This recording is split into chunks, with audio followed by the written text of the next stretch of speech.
ओम। हिंदू संगठन प्रकरण संख्या 2 खंड चौथा। इतिहास साक्षी है कि किस प्रकार पैगंबर द्वारा लिखे गए कानून का खिलजी बादशाह ने अपनी खुली सिपह सालार मलिक काफूर द्वारा प्रति अक्षर पालन करवाया। 10 फिरोज तुगलक ने नगरकोट पर हमला करते हुए मूर्तियां तोड़ डाली और उनके टुकड़ों को गोमांस के लोथड़ों से मिलवाकर बोरों में भर ब्राह्मणों के गलों में बंधवा दिया गया। फिर उनका सारी छावनी में चक्कर लगवाया गया। इस रीति से वे इस्लाम के संदेश से पवित्र किए गए। 9 निष्ठुरता तथा हिंसा के कई कार्यों के लिए सिकंदर लोदी का शासन स्मरणीय रहेगा। एक ब्राह्मण को सुल्तान सम्मुख विचारार्थ उपस्थित किया गया, क्योंकि उसने कहा था कि यदि सच्चाई से अमल किया जाए तो मुसलमानों और हिंदुओं के धर्म समान रूप से परमात्मा को स्वीकार्य है। सुल्तान ने ब्राह्मण को काजी पियोला और शेख बदर के सामने विचार के लिए पेश किया। कौन सा फतवा उद्घोषित किया जाए, इस बारे में दोनों का मतभेद रहा। अंत में 12 मुल्ला इकट्ठे हुए जिन्होंने ब्राह्मण से बहस की। ब्राह्मण को समझा सकने का चुप करने में असमर्थ हो विद्वान मुसलमान मुल्लाओं ने फतवा दिया कि यदि काफिर अपनी गलती न मान ले और मुसलमानी धर्म स्वीकार न कर ले तो उसे मौत की सजा भुगतनी पड़ेगी। धर्म छोड़ना स्वीकार न करने पर हिंदू को फांसी दी गई।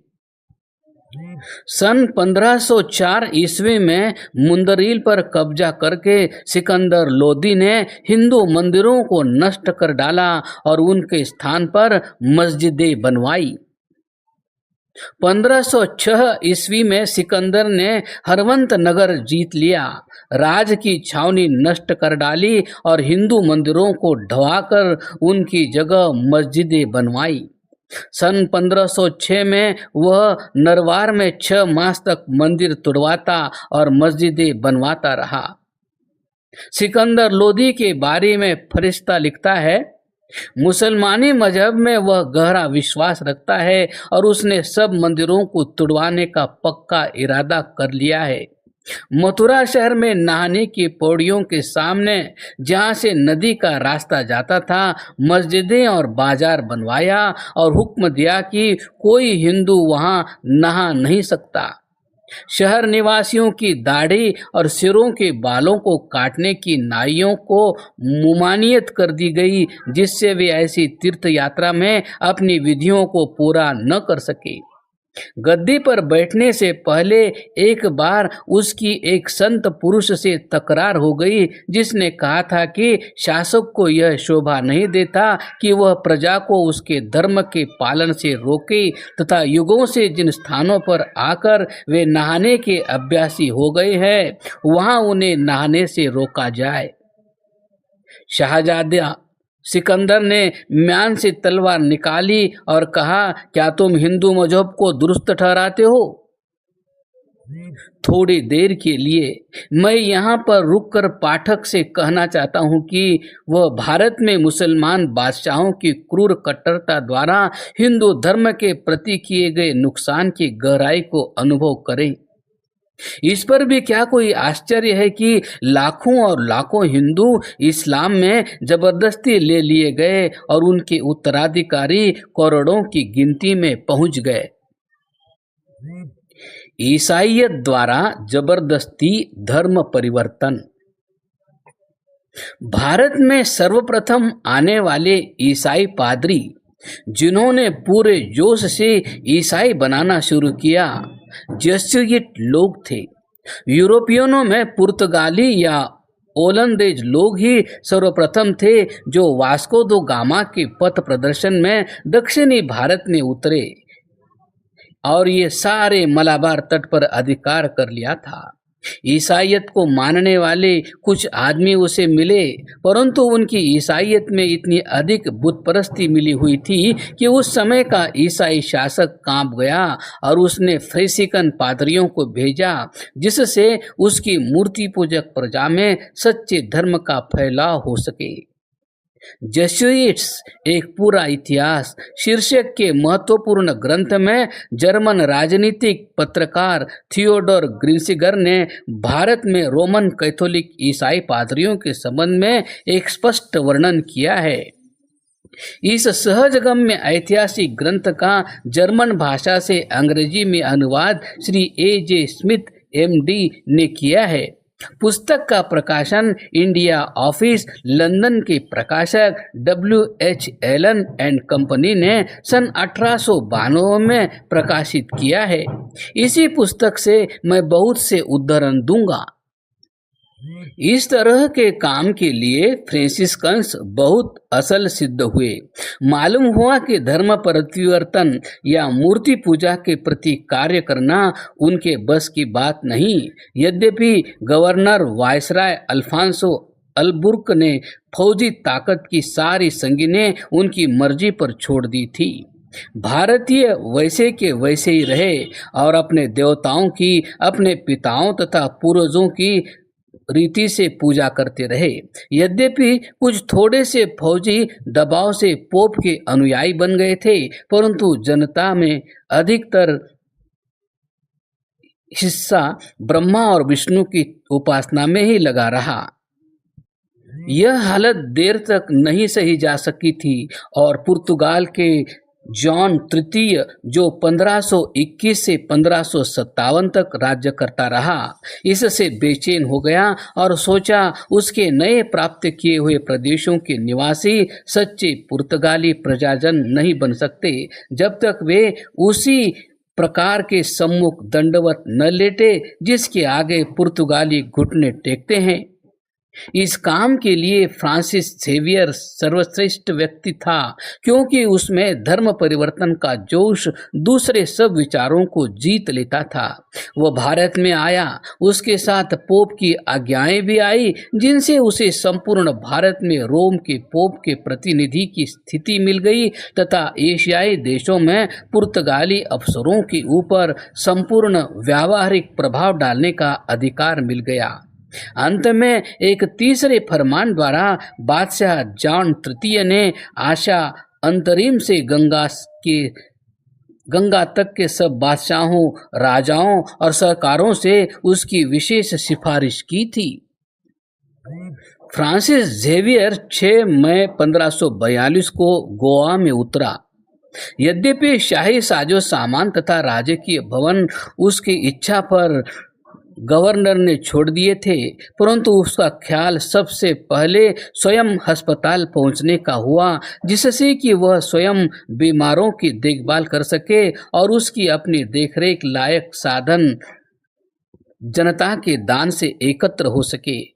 कुछ या बिल्कुल नहीं, जो कुछ इस ढंग से किया जाए यही उसका असली उद्देश्य था और इसलिए जेवियर ने इस स्थान के पादरी की मदद चाही। परंतु एक दूसरी दिक्कत सामने आ खड़ी हुई। जेवियर ने उनसे क्या कहा, इसका एक शब्द भी मूर्ख बाशिंदों ने समझ नहीं पाया और इज़राइल ने उसे किसी प्रकार वाणी की सहायता नहीं पहुंचाई। इस पर जेवियर ने हिंदुस्तानी पढ़नी शुरू की, साथ ही साथ होली पॉल का कॉलेज स्थापित किया और वायसराय की फौजों की सहायता से उसने गोवा के पास के मूर्ति पूजकों के मंदिरों को उखड़वा डाला और उनकी बहुत सी संपत्ति को नए कॉलेज के उपयोग और लाभ में लगा दिया। इसके बाद जेवियर संपूर्ण मलाबार में प्रचार यात्रा पर चल दिया। उसने अपने साथ 1 घंटा ले लिया, जिसके साथ सुसज्जित होकर वह दिन दहाड़े उसे बजाता हुआ गलियों में भागता था, जब तक उत्सुकता से प्रेरित होकर बच्चों तथा दूसरों की टोली ठट्टा तथा हंसी करती हुई उसके पीछे न लग जाती थी।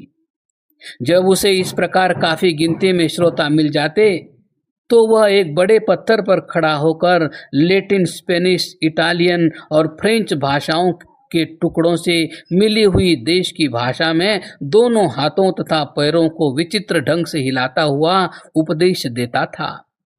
आखिर में वह एक बड़ा क्रॉस निकालता था, जिसे वह बड़ी भक्ति से चूमता था और भीड़ से यही करने की प्रेरणा करता था।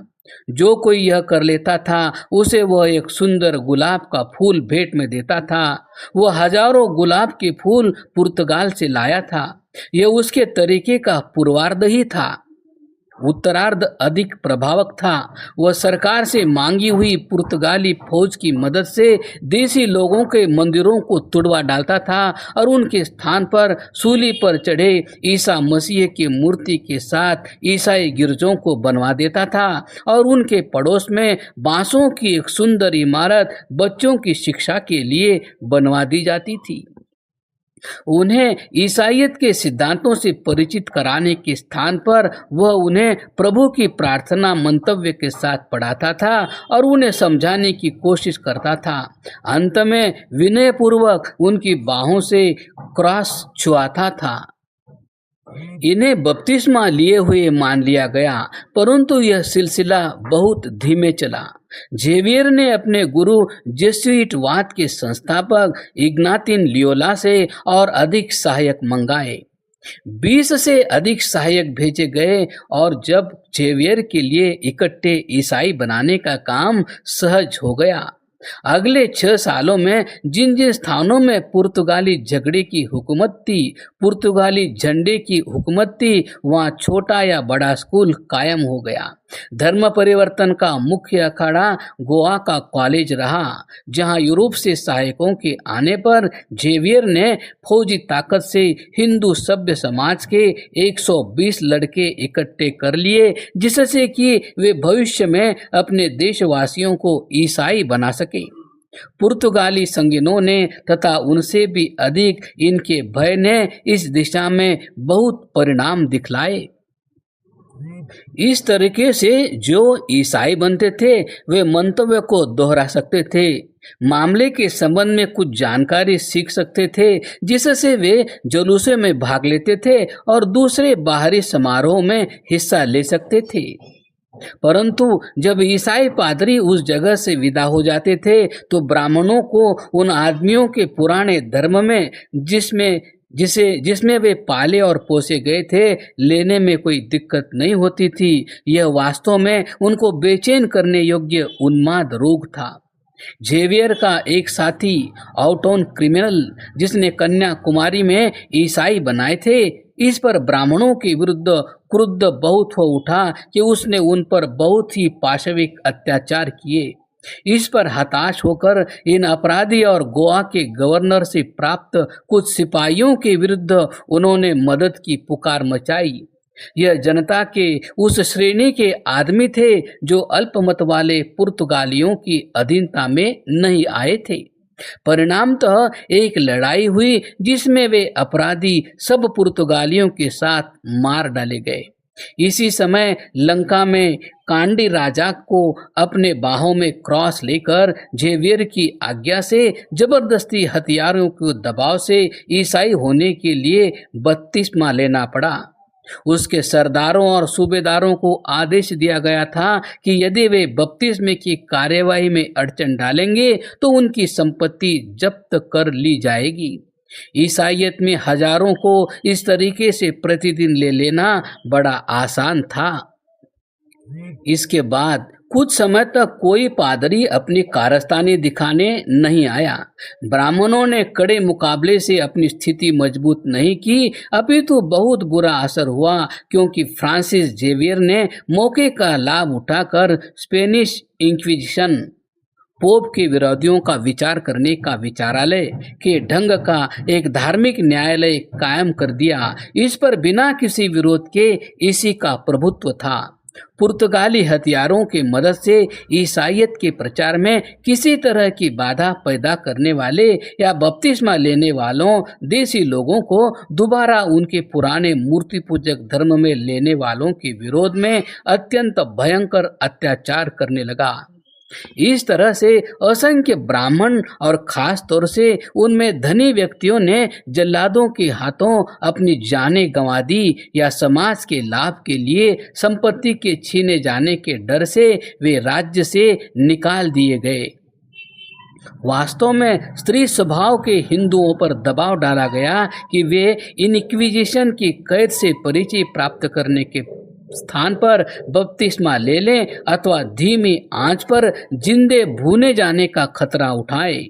परिणाम स्वरूप सभी उपयुक्त स्थानों पर जेsuit कॉलेज खड़े हो गए, जिन्हें कि कत्ल किए गए या नष्ट किए गए नास्तिकों की संपत्ति से मजबूत बनाया गया। और भी अधिक गिनती में गिरजाघर बनाए गए, क्योंकि अब सेक्शंस के विरुद्ध चार्ल्स महान के क्रूर व्यवहार को उदाहरण स्वरूप रखकर मानो जेsuits ने मूर्ति पूजकों के मंदिरों को आग और तलवार की मदद से नष्ट करने में झिझक छोड़ दी हो।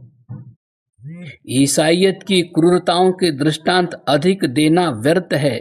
ईसाइयत का संपूर्ण इतिहास शांति के देवदूत के अनुयायियों द्वारा इक्विजिशन तथा गुलिटन फांसी का यूरोपियन संस्करण के माध्यम से मानवता पर की गई तबाही के खेल से भरा पड़ा है।